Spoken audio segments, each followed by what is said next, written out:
What is up, Mets fans? Welcome back to another episode of the Mets'd podcast. Again, all by ourselves. Very nice, excited. We got the podcast feedback so for those of you who only want to listen to the podcast, you have that option. We'll now be on Spotify and Apple Podcasts again. If not, stick on the YouTube channel. We're putting a lot of effort into the video content, so we appreciate wherever you listen or wherever you watch us.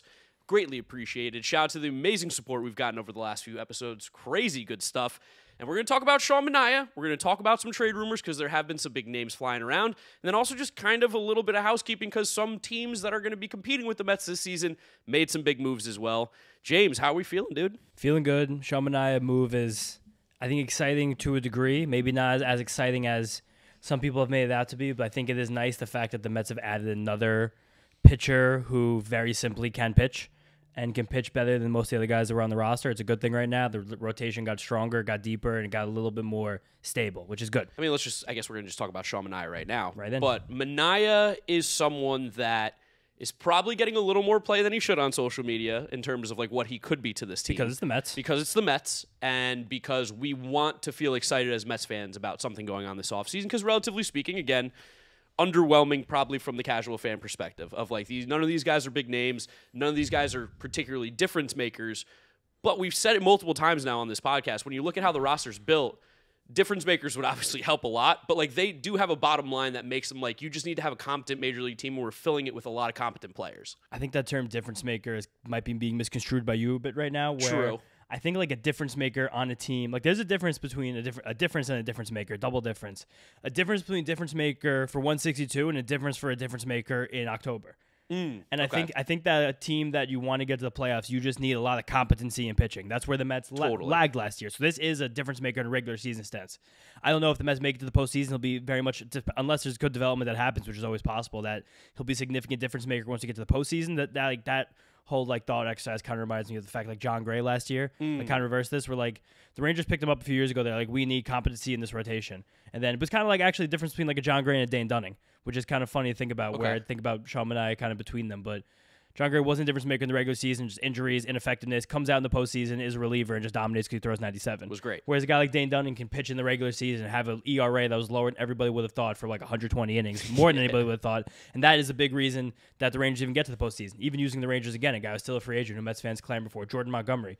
He's a guy that the Rangers don't reach the World Series without him. And even in the World Series, he was good for them, but not like good in a transferable sense. Just good in the fact that he pitched well sense. But I think if you run back those same Jordan Montgomery games again, I'm going way on a tangent here. But just like you're just angry about Jordan Montgomery. You don't want the Mets to sign I'm not angry about Jordan Montgomery. I'm just saying like I think like not calling someone not a difference maker is like just a little disrespectful. Like, well, no, because okay, I think we both think of difference makers very differently. Yeah, we think about it differently.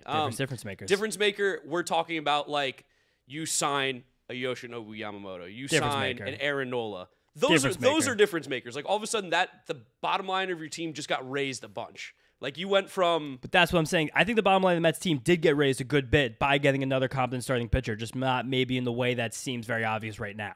It doesn't raise it as much as it could of the other players. That's where I'm for sure. So. Okay. Yeah. Yes. So it's like, yeah, you could have a difference maker of like... Because Sean Manaea does make the team better. For sure. I think that's where we're coming from here. Yeah. Is that Sean Manaea does make this team better. He's obviously not a frontline starter. Never will be. Never is going to be. Probably. We don't know. Maybe one day he wakes up and throws 98. Yeah. But...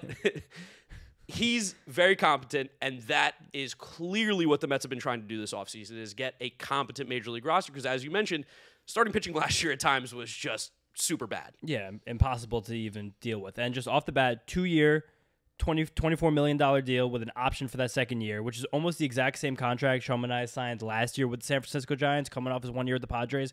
It was a 2-year, $25 million deal, or was this one $28 million?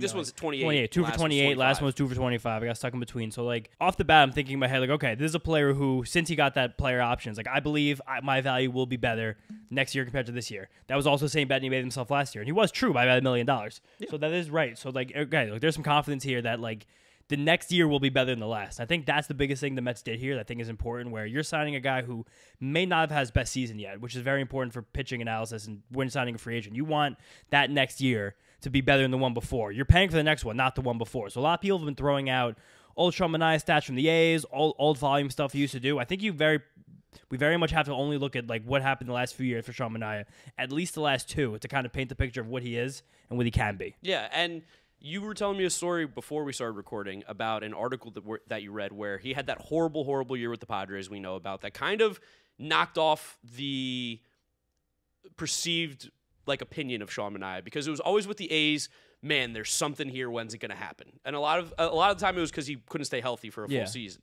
And then he went to the Padres. You're like, wow, a winning team, a winning organization. Like, this could be the chance for him to kind of take that next step forward from rather just being an okay pitcher to being a great pitcher. And he didn't do that, but there was good reason behind it. Totally. Great article from last spring training, just before the 2023 season, by Andrew Baggerly, great writer, beat writer for the San Francisco Giants. You know Baggerly? Yep, good writer. Fantastic writer. It kind of paralleled Sean Manaea and Sean Jelly, who was like the mutant 9-foot tall pitcher for the Giants. He's awesome. I just think he's gonna be good one day because he's so weird. But Sean Manaea.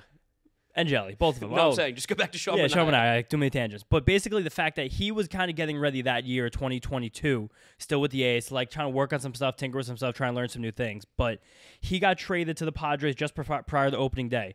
And then Bagley talks this. I'm going to drop some more quotes later from this article, but that he was kind of pushing for new pitch shapes and moving along the rubber as a lefty, moving to the third base side with a fading fastball was kind of weird philosophical shift, because now you're gonna you're starting inside. A pitcher's gonna wind up very down the middle, and he got hit very hard because of that. Yeah.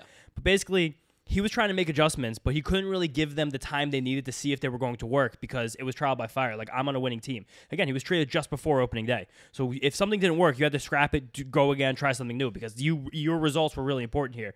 And that kind of screwed his head a little bit. And now went that offseason, went to the Giants, went to Driveline, learned some new tricks, picked up some new velocity. Talked about the fact that this was the first time he'd ever used even modern training techniques. Like a weighted ball? Weighted ball, specifically. Wow. So, and then instantly, a guy who's 6'5", 240, put on tons of weight, starts using weighted balls, as 2 to 3 miles an hour velocity in his fastball, and you're like, oh, there's a pitcher here. But also, again, just to contextualize things, he's in the same AAV range as Jack Flaherty, who signed earlier this offseason. Who we know stinks.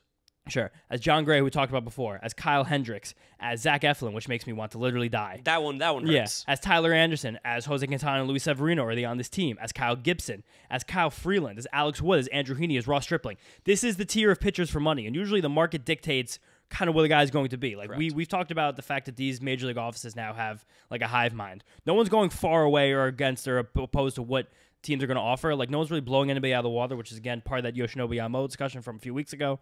This is part of also the players talking about the owner collusion, where it's there's no, I don't think there's purposeful collusion, but because everybody has just so much info and everybody knows what the price is of everybody, there's no reason to overpay unless you really, really see something that somehow nobody else sees. Totally, and that's kind of important thing about, again, with a guy like Manaea, who has over 1,000 major league innings and has never really been great. He's been fine. He's shown good bulk. He's had good flashes, but again, he's never really been great. And the closest he ever really, and that's what this contract says, but the closest he ever really got to that, again, was at flashes last season. I think that's kind of what to talk about. Said before, everyone's been saying it over and over again ad nauseum. Went to Driveline last winter and this one. And we love that. We love that. Driveline's amazing. Tread's great. All these new pitching labs are great for these players. Take the training into their own hands, increase their value, become better baseball players. Love that. Put on tons of weight, add velocity. People are talking about the sweeper thing a lot, and we'll talk about that in a little bit. But another part of this piece is that the old pitching coordinator for the Giants, who's now with the White Sox, Brian Bannister. Former Met Brian Bannister, follower of GiraffeNeckMarc.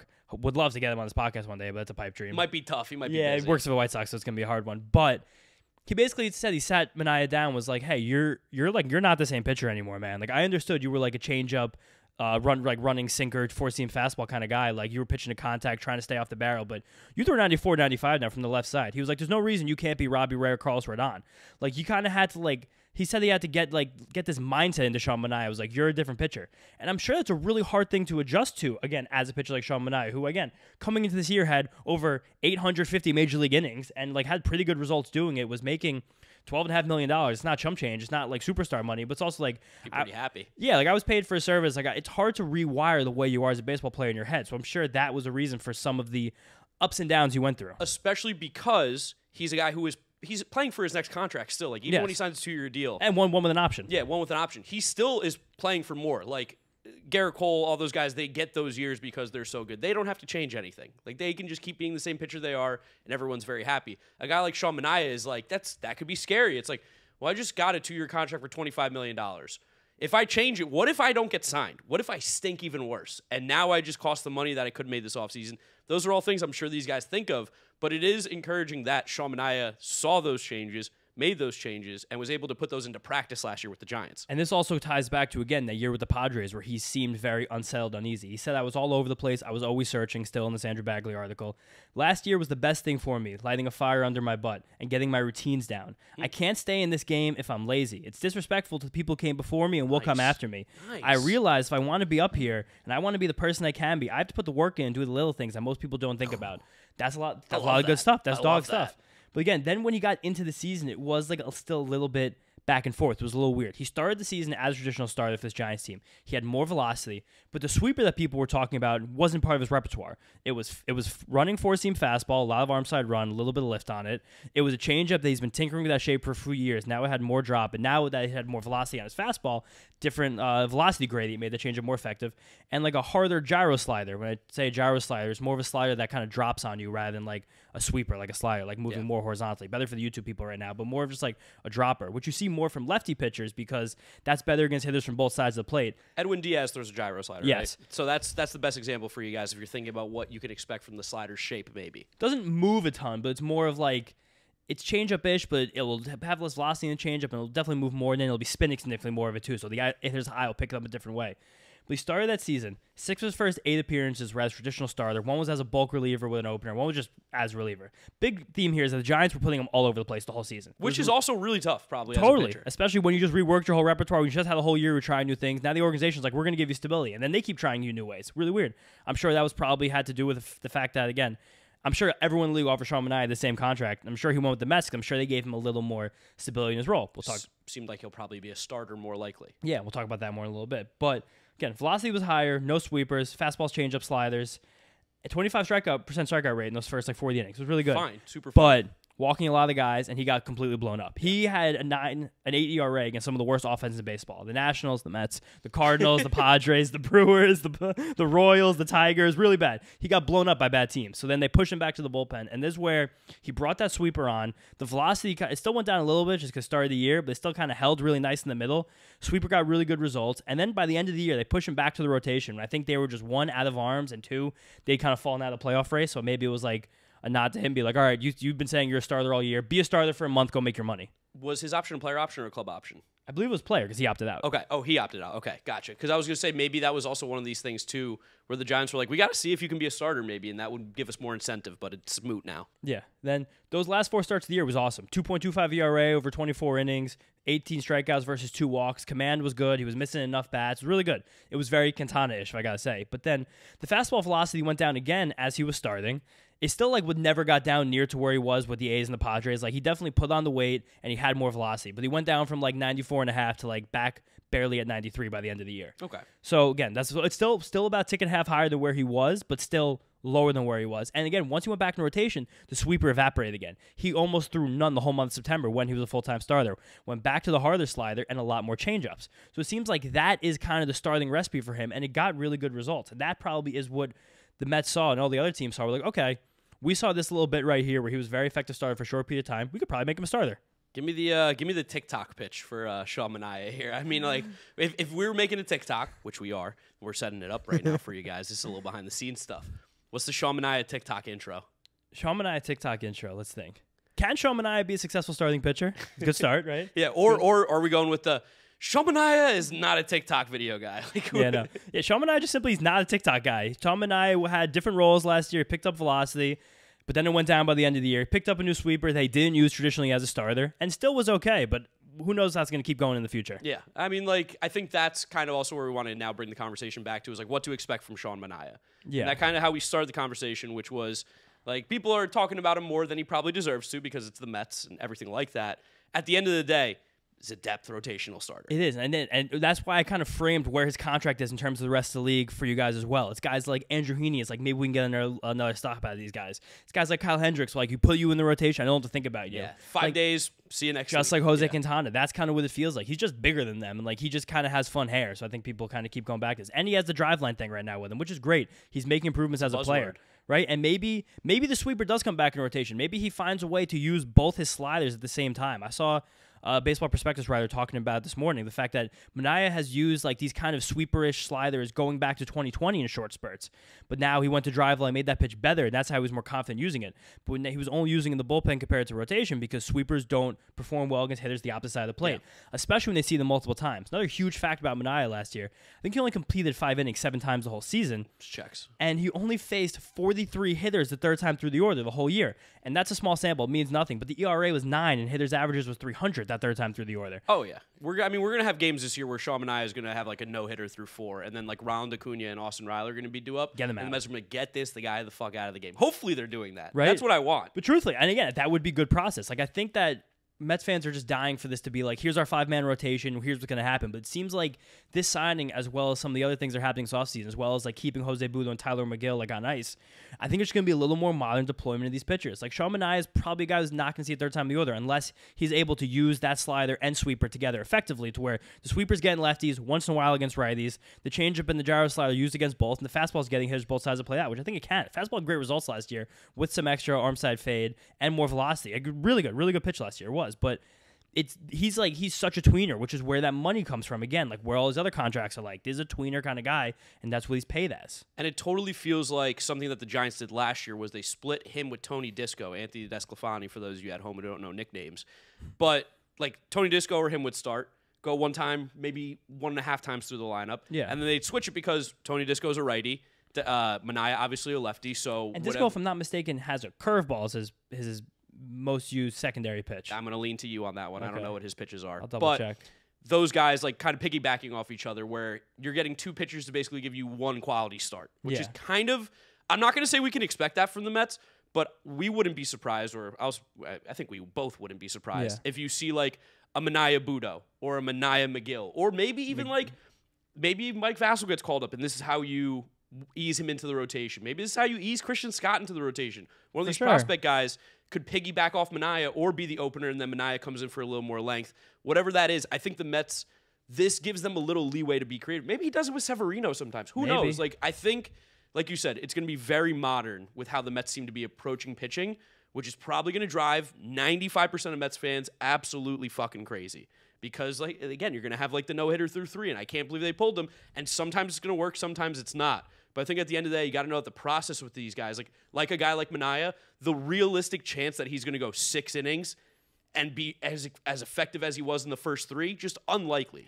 Especially given, again, like the limitations of pitch mix and just how the fact that he's just not like a ceiling kind of pitcher. So the more times hitters see him, especially when his primary secondary pitch is going to be a pitch that righties are going to look, it's going to look like beach balls to them second, third time through the order. The fact the Giants shelter them from that, and the fact that, I don't know, even projections like still love him. And again, he has a long career now where he's been pretty good most of the time. Yeah, I mean, we were talking about like he had the hype in Oakland as someone who was like a good pitcher, could be a step, could never stay healthy, waiting for that next step, and they thought San Diego was going to be that, and it didn't happen, and that kind of calmed down a little bit, like the expectation or the I don't want to say prospect is not that anymore, but like the idea of what he could be, kind of knocked it down a little bit. But doesn't mean that he still can't be a very solid pitcher for this team. Totally. And I think that's kind of what this is. Like, projections love him. Right now, the senior projections have him at less than a 4 ERA for 150 innings. That'd be awesome. At like almost 10 strikeouts per 9. Like, that's a great pitcher right there. Sick. But that's, I think, also where the expectation should lie. A guy who's about a 4 ERA for about 150 innings. Like, good year ends up below it. Yeah. Bad year ends up in the 5s. That's what I'm saying, yeah. And also, like, that innings limitation, I think, is the important thing right now because we're just seeing so many few pitchers year over year even cross that threshold. We're seeing more 6-man rotations. We're seeing more outings that are less than 6 innings. We're seeing more guys not see the order for a third time. So we as fans, I think, have to kind of redirect like how we think of our brains in terms of pitchers. Like, same thing with even just effectiveness. Last year, league-wide ERA was about 4.3. Yeah. So if Sean Manaea is a 4.0 ERA, that's a great year. Better than league average. Way better than league average. That's like a third of a run better than league average. That is incredible. So I think that is kind of where we have to recalibrate as fans, even just as like analyst podcasters here, about like what is good, especially for what the money he's getting. Because like there is some ceiling on that, but the ceiling on that is like a 3.5 ERA for 160 innings. ERA is also that's huge ceiling. ERA is also so funny because when you think about it, like it's projecting how many earned runs you give up over 9 innings. And now that no one goes 9 innings anymore, it's like a little bit starting to become outdated. Pulled down. And for a guy like Manaea, like having a 4 ERA, that's what, like 2 or 3 runs in 5 innings. Yeah, like that's a great start. We get that out of Sean Manaea every 5 days. We're ecstatic. You just gotta hope the bullpen holds it down, the team hits, which they are more than capable of doing. And I think, again, ERA contextually is always going to be a team stat. If your team is better, everyone on your team's ERAs are going to be lower because that means that you're leaving the pitchers are stranding more people on base, so your defense is playing better. You're getting a little bit luckier at the end of the day. ERA, a lot of ERA has to do with luck, always. And kind of the ballpark you play in, too. Luckily for the Mets, is a big one. So most Mets pitchers' ERAs will be suppressed, especially once you get to a big enough sample. So I think that's kind of part of the discussion, too. But, like, I definitely pause Mets fans to be like, this is like the signing with upside. Like, this is the guy who can save the day. Severino is that one. Severino kind of is that one. He's actually the guy with stealing. And that's why you pay these guys the same amount. Like, one guy's going to give us some volume. One guy we're taking a shot. And this is exactly, very openly, what the Mets said they were kind of going to do coming into this offseason. We're like, we want maybe 2 or 3 pitchers here. And we're going to take them, going to look different a little bit. So that's different. Severino, Manaea. Even the way that one's a righty, one's a lefty. One throws up here and one throws down here. Like, it's all very different kinds of pitches. But now a rotation at least feels somewhat complete, competent, and like can get through 162. I feel like I'm going to anger some people with here, but like for as not exciting as this offseason has been name-wise, it's been kind of fun.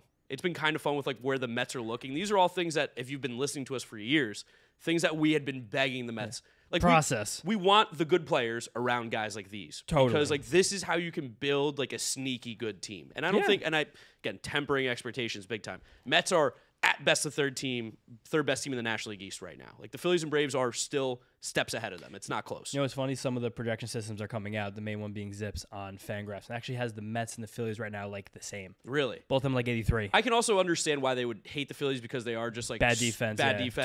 2 pitchers, home run reliant. Like if they don't hit home runs, they're not scoring runs. Totally. But we also have seen the Phillies for a couple years now, and as much as I hate them, I can't doubt them really anymore. Good. Yeah, I tried to tell you that a few years ago. Like, it's also just part of like now again broader discussion of like what this Mets team is, and like there's something else gonna piss off some Mets fans. Like the Mets have had one of the most active off seasons of any team in the league. Literally. Like we've turned over this roster so hardcore. This is like what 10 new players in the 40 man in the last month and a half. Like can we name them? Most teams don't do this in regular offseason. This is a big undertaking for David Stearns right now in the base. People are gonna be like, oh, these guys still fucking work for the Mets. No. We're just like giving some credit because there was a lot of change that need to happen. The depth of this roster was depleted. There was not much. There wasn't. It wasn't. I'm just thinking about like imagine the idea of like someone listening to this and be like, oh, they still love the Mets. It's like, guys, they got rid of us. Yeah. We should hate them. Killed us. We should hate them. We should be like, wow, we could talk shit right now. And we're like, we don't want to. This team is interesting. Like, these are good moves. And it's not, I don't think this team is really as bad as people make it out to be right now. I'd rather people think it's bad, though. No, I would love to. I don't want expectations. I'm done with expectations. I'm almost done with good players. We had too many of those last few years. Way too many good players. No more good players. No more expectations. Just want to play some ball. Frisky, fun, be around 500, make a move, go on a run, play some defense, get a clutch hit. It's going to be a baseball year. It's going to be, this is really for people. This is going to be people love baseball year. That's going to be our saying, I think, this year. You got to love ball. Got to love ball to watch this team because they're not going to be particularly exciting, but wow, they're going to play some ball. It's going to be scrappy. You're going to like, Kodai Senga is like, I'm gonna put. How's he gonna be as good as he was last year? It's gonna be impossible. He was so good. And if he is, he's leaving the next year. Yeah, he's gonna take that opt out. Yeah, he's gonna be out of here. He doesn't have an opt out. It's a vesting opt out. Kodai Senga has to reach 400 innings pitch over this first 3 years with the team to get there. He got 160 last year. Okay, so he needs about 140, 240 over the next 2 years to actually be able to opt out. So maybe that's another reason the Mets go with like a 6-man rotation with like kind of some piggybacking stuff. Take his innings down. Maybe screw him up a little bit. I don't think they're gonna do that. I'm never gonna say that, but. Again, there was also like a Tommy John clause in Kodai Senga's contract. He's a guy who had major injury concerns coming from Japan. So right now, him being in linchpin to this rotation is by far the most worrisome thing about this team. I will say that who made that graphic on Twitter that you saw that like had the Mets projected rotation and it was Kodai Senga and then the rest of it was the puke faces. It was a guy he's the Gilds or the Glids. He's a really good high stakes fantasy baseball player. Okay, yeah, that was very funny. But like. I think like if you don't dive deep into it, just at the surface level, like I totally get that. Disgusting. Pukes. Totally get it. So but I think as you dive deeper into it, you can start to at least understand what the Mets are thinking, what the process is. Yeah, and it's pretty Brewers-ish. Yeah, it's very Brewers-ish. Pretty Brewers-ish. Pretty Brewers-ish. This is the Mets are the Brewers. The Mets are the Brewers, but they have a $34 million shortstop, a $20 million first baseman, a $20 million center fielder, and a $20 million closer. Yes. Great. Yeah, great. Those Brewers teams have been awesome with that. And LCS in 2018. Yeah, right. And then Chase Anderson, Wade Miley, Jolice Chastain. Yeah. Brandon Woodruff eventually became in that starting rotation as a rookie. Peralta was a swing man, like a 2-inning, 3-inning guy. Yeah. It's going to be weird. It's going to be weird. It's going to be a funky adventure. It's going to be fun. Yeah, I think it's going to be fun. I think the team's fine. Like, I'll just like... Tickets are going to be cheap. Yeah. You're going to be able to go to some weekday games like against the Brewers, and it's going to be like free. I like he went with the Brewers again there. Yeah. But again, like this team isn't sexy. This team isn't like exhilarating. But this team is now. It has a 40-man roster that's competitive in the Major League Baseball landscape, which is good enough for me. Have we filled up the 40-man now? It is, I think, full. I think someone actually has to officially get cut for Manaea to be official. Yeah, and he hasn't been official. He's not been official yet. Was he? I don't think he was because there's not a video on the Mets YouTube channel. So no, yeah, it's true. I feel like even though we're obviously not with them anymore, we're still kind of connected in a way where we know what's going on. And I don't think I've seen anything official unless it's happened in the last 2 hours. Last couple tweets for the Mets. They're casting for their first hip hop hype team. Yeah, that's where our money went. National Bobblehead Day. Lock in your tickets. 2024. So no. More bobblehead giveaways. Happy birthday. Harrison Bather. No birthdays today. Okay. A couple retweets from Harrison Bather. Yeah, so Sean Manaea would fill up the 40-man roster was filled up with Bather. Manaea took that last spot. Someone from the 40-man will get cut now. Yeah, I mean, it's going to be someone probably insignificant. That's me. Like, the 40-man roster's full, but the Mets still have a lot of junk on there that they can parse through. Phil Bickford. Dude, Phil Bickford's going to be in this rotation. Fastball properties are good enough to pitch in the major leagues. I'm not giving up on Philly. All right, let's talk about now some of these rumors that have been swirling around. It was 25 minutes. How do we do that? Because we're sick in the fucking head. That was crazy. We love podcasts. Sean Manaea for 25 minutes. Oh, my God. We've been held back for a year and a half of being able to talk about this. Yeah. So I think now that we've had the opportunity, we're excited. Right. That was crazy, Sean Manaea long. Run around the league, 10, 15 minutes here. Chris Sale trade thing. First thing, no chronological. Super interesting. Braves got a guy who I think pitched a lot better than people realized last year, has a lot of ceiling, and it kind of just gives them the strategy of, like, we don't care. Like, this is kind of the opposite now when you're in a different stage of team building as the Mets with Sean Manaea. Like, Braves are comfortable. They have their volume. They're also going to score 8 runs a game. Totally. Now we want our ceiling. If Chris Sale throws like 75 innings the regular season, they probably really do not care. No. We want him healthy on October 1st to maybe pitch 4 or 5 innings in divisional series in a game. That's it. And with that extension, we want him healthy for 2025 as well. 100%. So I think that is kind of a move where, like, that's kind of when you're at that stage of team building, you could do that. Similar to where the Rangers kind of realized they were last year with Evaldi and Jacob deGrom. We're like, if both these guys are healthy, we're going to win the World Series. If one of these guys are healthy, we might win the World Series. And that's exactly what happened. So that's kind of, you could tip your cap to a team that's like much closer to a contention than that. Similar to the Dodgers with Glasnow. Similar to the Dodgers with the next move that happened. Teoscar Hernandez. But just also briefly, like, this Braves conversation kind of goes into like where the Mets are and other trade rumors. The fact that they were hot on the case for Dylan Cease and very clearly they offered Vaughn Grissom and very clearly the White Sox said that's not enough, but he was enough for Chris Sale. Kind of just talks about where they are right now in terms of like how much pitching costs in this market, free agents and trades in of their own right. But interesting trade. I think Grissom's a great spot for him in Boston, but Braves did get better. Yeah, no, they definitely did get better. Their rotation is super high variance, though. But you want that. No, of course. No, I'm not disagreeing with you. There's just like, there's the concerns that you have with them are real with their rotation. But if the stuff hits, wow.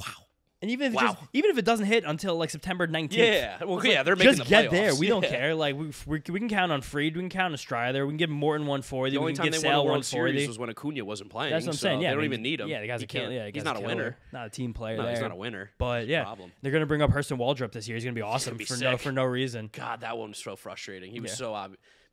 Because we know I do a lot of draft stuff on the back end. I'm like, Hurston Waldrop is the guy that everyone should be drafting in terms of pitcher. I've been money with pitchers weirdly in the draft. Yeah. And very good.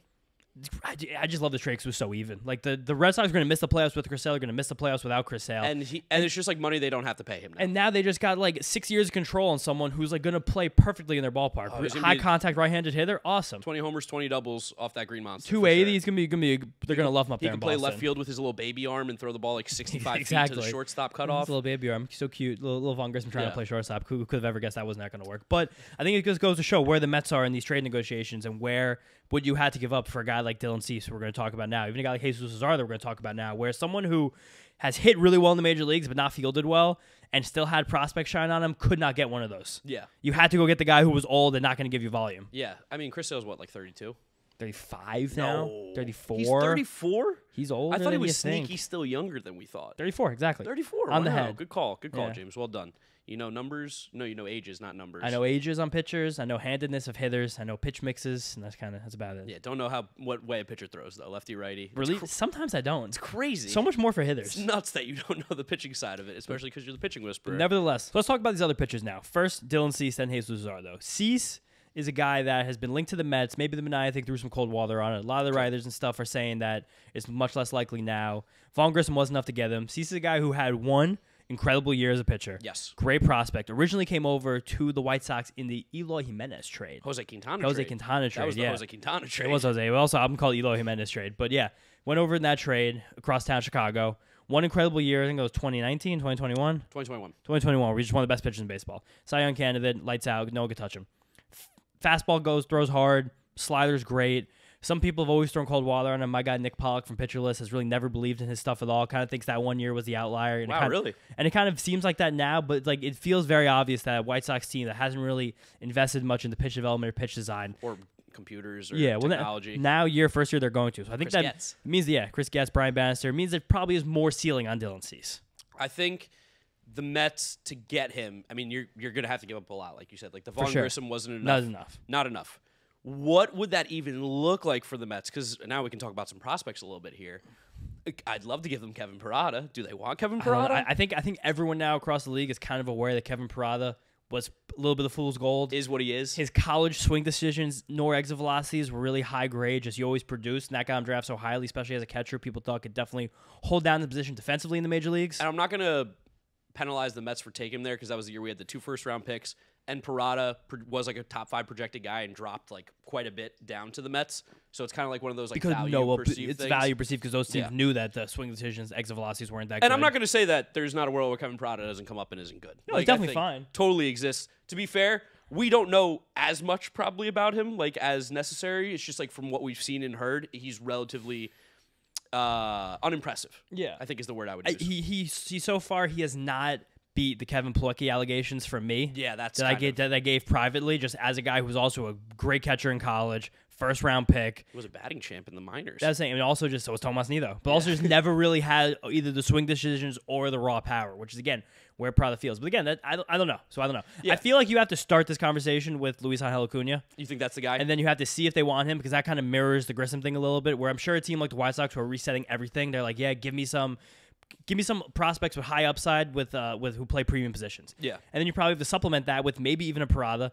maybe an Alex Ramirez, guys who had more shine than they have right now. Sure, and probably want some pitching. And then probably another pitching prospect. Like that's probably the package that you need to get a guy. And I just don't think the Mets are going to do that. So I think there's a world where Christian Scott could be better than Dylan Cease in 24 months. Ooh, I like that. It's true. I'm obsessed with Christian Scott right now. I think he's amazing. I think he's going to pitch for the Mets this year. Don't you let me down. I think all of these Mets pitching prospects come through a system are part of the Mets decision-making this offseason where they want to get guys exposure in any way they can. Yeah. In these roles that we saw Corbin Burns, Brandon Woodruff, and Freddie Peralta get their first exposure in. 40 to 60 pitches at a time. 2018 Brewers? That's what I'm saying. That's what I'm saying. Like, you don't have to bring these guys. I don't want to see how tough you are by going into the 7th inning. Like they always, like Bucko used to do with Tyler McGill 2 years ago when he was just gutting it out with no stuff. How many times would we be at games and we're like, take him out. If McGill or Peterson comes out again, I'm going to scream. And it's like, here they go. And then they give up a walk and then they give up a hip and you take them out. You're like, oh, great. Every single you time brought Matt him in Olson, for no reason. Every time Matt Olson saw David Peterson third time, he had a home run. I don't want to see stats on it because I know it's true, but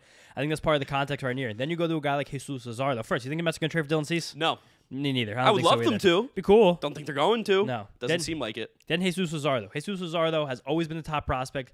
He got weirdly hit by injuries and then a weird year in COVID where he had COVID really badly and then came back and then got sick or hurt again. Lost the whole year. Really stalls development, then traded 1-for-1 for Starling Marte. One of the weirder trades that we've seen happen in the last 5 years of baseball. Yeah. Some real stupid A shit. And then all of a sudden last year, he came on the scene. He was the guy who was always expected to be. He was throwing 98 miles an hour with a wicked slider. Looked really good. Again, he's another guy, though, where that shape on the fastball isn't really good, so it's all about the velocity for him. In his career, when he's dipped below 95, the fastball effectiveness goes out the window, and his entire effectiveness goes out the window.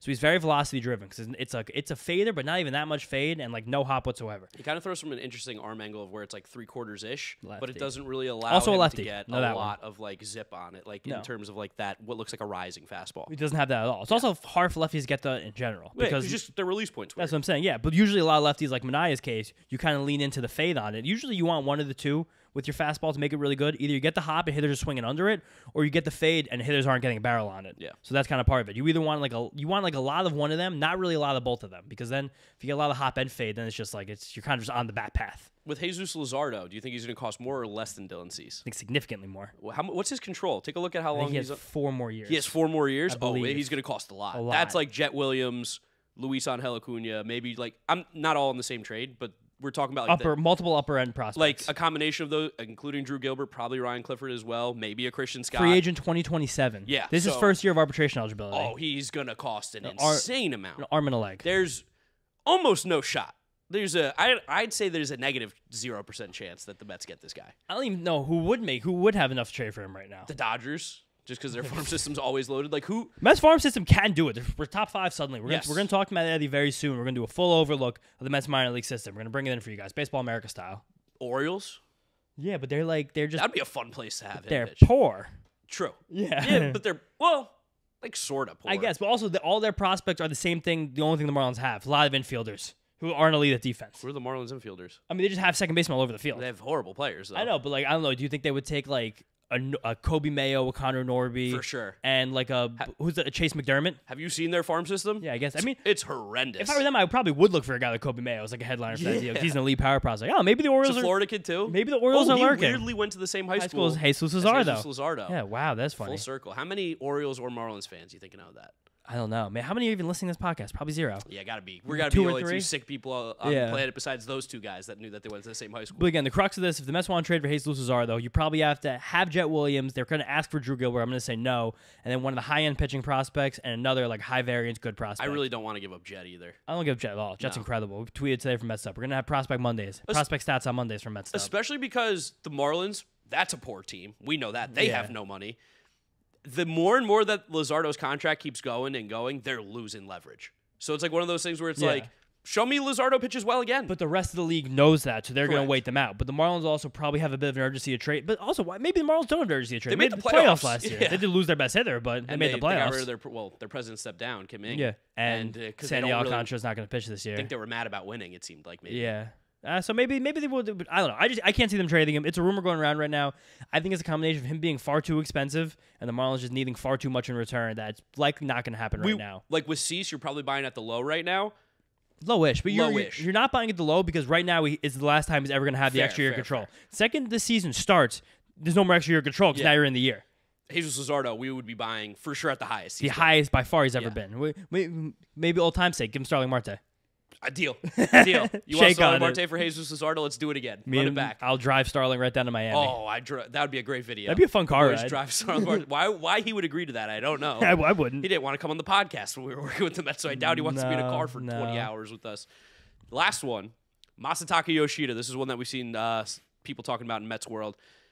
DH, no power, Japanese guy. He was fine last year. He's a totally fine player. He was significantly better the first 2 months than the last 3. Yes, he got tired quickly, it seemed like, in the Major League season, which is very understandable. Like the NPB versus Major League Baseball season, super, super different. And it's also definitely more grueling from like a brain perspective because you're just how many teams in the NPB? 12? 10? I don't know. I have no clue. 20 maybe, I think. It's definitely less than 30. Oh, yeah, So for sure. so no matter what, you have to learn about more pitchers. You have to learn about more ballparks. You got to learn about more repertoires, more of this, more everything else. Yeah, lot to deal with. A team that was probably not fun to be on the inside of either. Yeah, the Red Sox had bad vibes. Yeah. So he's a guy that people are talking about. There's another one where I don't think he would cost anything because you're basically just taking on a contract. I don't want him. I don't want him at all. I don't want to pay him that money. I don't want DH with no power. No, like that. Mets fans are a little obsessed with these DHs that got no power right now with him and Justin Turner as 2 guys who are like, man, would really love to add him. It's like, fit well. Like why? Why do you want Justin Turner's gonna hit 12 home runs? Why do you want Masataka Yoshida who might hit 8? Like I don't see a world where Masataka Yoshida makes sense on this roster, especially because he's awful in the outfield. Terrible. No, unless they give us a prospect too and we just take pay the whole his contract. Yeah, exactly. Like, but again, there's another rumor. I just don't think it makes sense. It's a don't think name, so. but I'd rather get anybody else to do this. No, 100%. Let DJ Stewart do it. Yeah, I mean, it's just, again, we're hitting that part of the offseason where you just got to start throwing rumors out here. We're making content, so we got to throw rumors at you guys, too. You didn't want to talk about these guys because you were like, we're never Yeah, there's no chance. And I was like, content brain, we got to talk about it because the Mets fans still do want to know. But otherwise, I mean, we've been talking about 40 minutes on what was supposed to be the Sean Manaea quick episode, and we got the podcast feedback, so we need to get this bad boy out. Yeah. Anything else to talk about here, or we're good to wrap it up? Briefly, the Robbie Ray trade was kind of funny. Oh, yeah. Yeah, I thought that Robbie Ray got traded from the Mariners to the Giants for Mitch Haniger and Anthony DeSclafani. That was before the Sean Manaea contract, but it really felt like the Mets could have used Mitch Haniger and Anthony DeSclafani, but didn't have a pitcher with upside like Robbie Ray, so it makes sense. Yeah, like who are pitchers with upside? David Peterson and Tyler McGill. Like, that's who people would say. Peterson does have upside still. They both do. I won't quit. But that's Robbie Ray. And it was also like a big money thing, too, because Robbie Ray's contract is longer. Haniger and DeSclafani are off the books next year. Yeah. A great trade for both sides, honestly. I think really funny, weird trade that works out. But Haniger's like the exact kind of DH option that I would have liked. And he could play the outfield. not very well anymore. The injuries have really killed athleticism. Oh, really? Yeah, killed. Slow down a bit. You remember when he tore his scrot? Well, yeah, he hit the ball off the plate into Yeah. his scrot. That's one of the most gruesome videos I've ever seen. Yeah, but Guy and then ripped his nuts. And the Mariners ripped back around, traded Luke Raley for Jose Caballero, which I'm going to say out loud. So somewhere like Jose Caballero might be this year's Isaac Paredes, but be able to play shortstop. He has like the exact same batted ball metrics as Paredes. Just needs to pull it more and lift it more. It's How many exactly. home runs? I think he's going to play a lot 'cause he's probably now the Rays' starting shortstop. Yeah, sure, not the other guy. Definitely not the other guy. That guy's going to jail. Guess But who's going to jail tonight? I think 21.